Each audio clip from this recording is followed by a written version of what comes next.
11x, one of the hottest sales AI agent startups out there, apparently inflated their customers and revenue numbers. Whoa, this is big news worth running about. Now, this company is hot.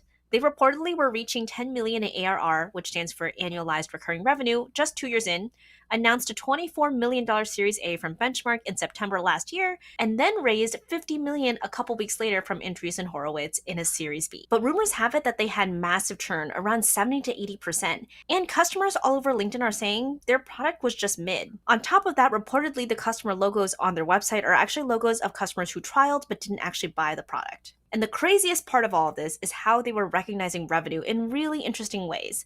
Basically, they would get customers to sign on for a bunch of money, and these were all annualized contracts.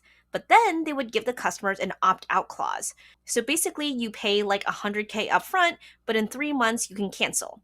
However, when they reported the revenue numbers, they actually reported contracted ARR.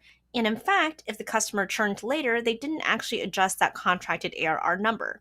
This is what I like to call creative accounting. Honestly, this is a pretty incredible popcorn moment, but I do want to take a moment to say that this kind of creative accounting is likely happening more than you think. One of the startup red flags that Diana mentioned was joining a startup that shares booking numbers instead of revenue, and this is actually a similar issue. Although it's easy to give 11x a hard time, there are definitely factors in the environment that are enabling this kind of behavior. I'm Kiki, and I break down tech news that I find personally interesting. Follow for more.